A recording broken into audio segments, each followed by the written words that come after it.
So I started this page, I don't know, a little while back. I don't know if I will continue to develop it, but I'm adding a little color today to blend in. But this morning in meditation, a mistake I made, and I don't know if any of you are like this. You make a mistake and it just absolutely haunts you. Like you have a hard time getting over it. It doesn't seem to matter if you've apologized, if they've forgiven you, anything. It's just the fact that you messed up just stays with you. You know, it's like for a while, it's the last thing you think about at night. It keeps you up. But anyway, that's where I've been, the last few days. I made a mistake.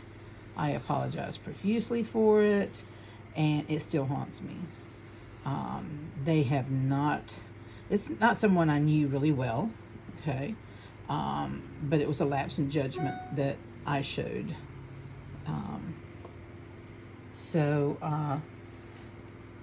haven't gotten any email backs. I sent like 2 emails apologizing. Because after I sent the first one, I'm like, that's not enough. I need to say a little bit more. Then I'm sorry. And I did, and I haven't received anything back, and that's okay, because what it's teaching me is that you evolve. I need to evolve in a way that I own my mistakes and I move forward, and I need to evolve past this paralysis that I get when I make a mistake and someone else sees it or calls me on it, either one. And I can do that whether it's a simply honest mistake that I make or something I did kind of intentionally knowing probably I shouldn't have. It doesn't matter in my life. It still affects me the same way.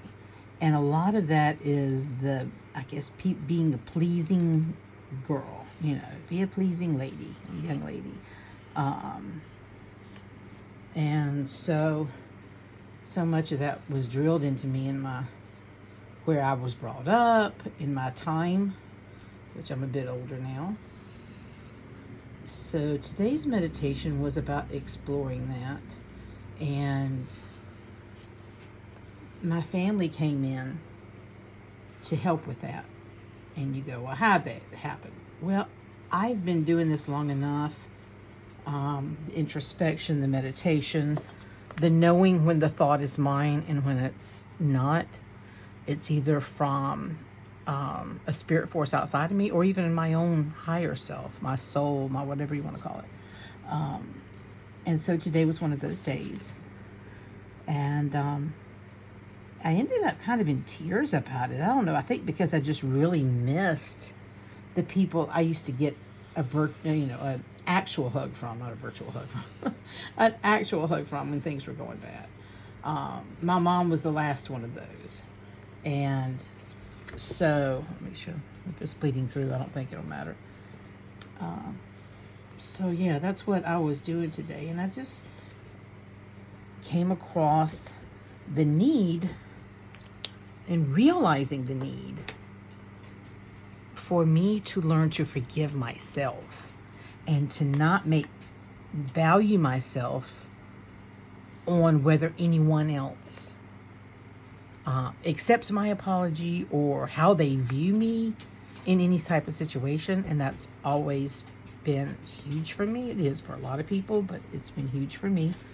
And that's not my value. My value doesn't come from what other people think of me.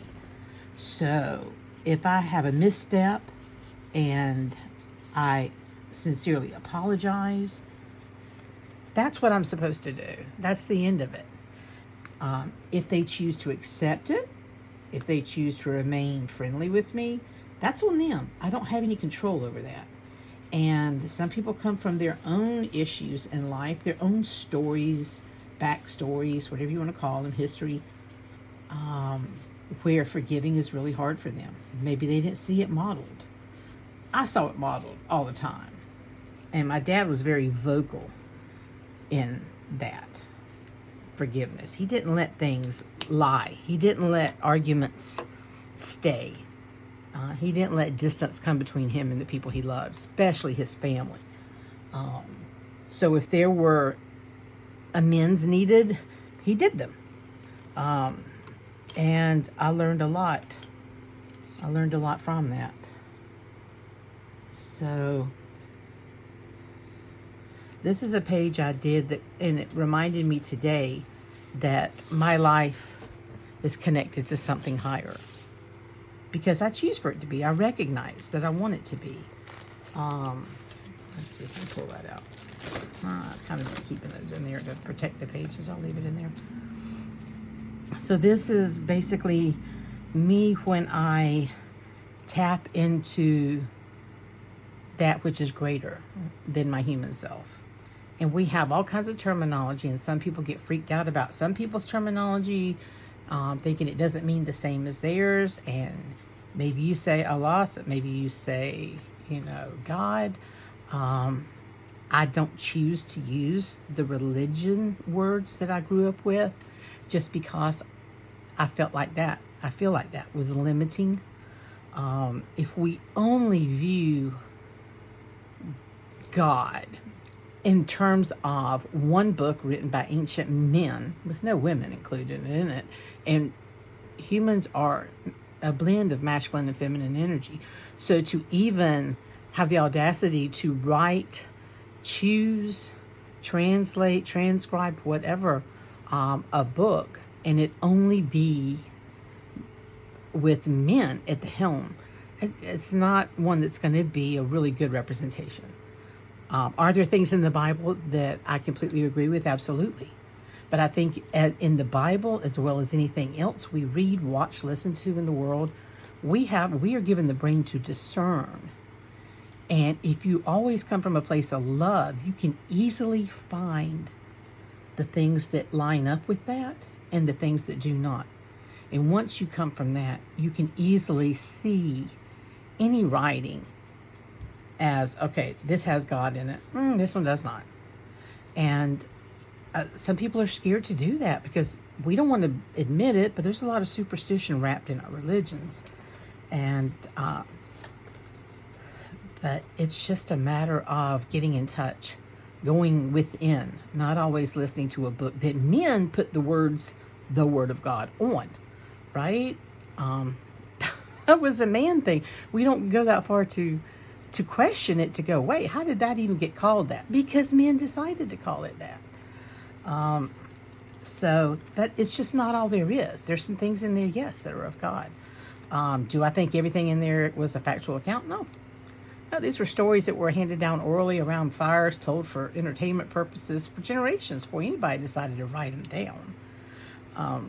But again, if it reflects radical, unconditional love, inclusivity, acceptance, non-judgment, non-shame, yeah, I embrace it wholeheartedly. So this reflects my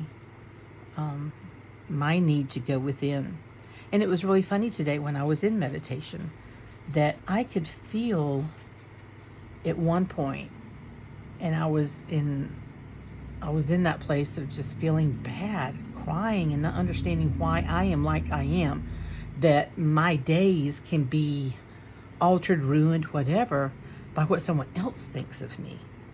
And so I'm going within, and I suddenly feel this hug from many, like this feeling that I'm wrapped around in the arms of many. I could feel the different pressure points, on my upper body, around my arms and shoulders of many. And I knew that my soul family, the ones who had crossed over, were there with me at that moment because I was thinking of them and I wanted them there with me at that moment. So when I felt that hug from the other side, it gave me such a peace. It's hard to explain. But meditation is one of the best things I do for myself. And I need to remember to do it more often because it really does help me trust and not get caught up in that fear of missing out that we sometimes have as humans and all the other kind of petty things we worry about that really don't mean anything in the end. So yeah, this is my page for that. I might come back. Now I'm switching from consciousness to artistic. I might come back and do some more shading with her because I never really finished it. As you can see, I just went around and added some of the color to blend it into this page. But I think I may go around eventually and add things like eyelashes, more detail. I don't know. Sometimes I try not to do detail. I try to keep it very simple or a little abstract. But this one I think I might. But anyway, I hope you have a great day. Don't beat yourself up. And don't look for someone else's approval. Just be a good, kind person. When you screw up, apologize, and you keep going. What they do with that, if you did it wholeheartedly and from a place of contrition and sorrow for what you did, all you can do is go on. Shame and judgment is what we levy on each other to keep them feeling bad about something they did, even after they've apologized. And that's just a human thing that we just need to get over. That's not a higher self. That's not a soul thing that we do to one another. So just keep plugging forward, do your best, and love who you are. It helps you love others in return. So have a great day, everyone. Bye.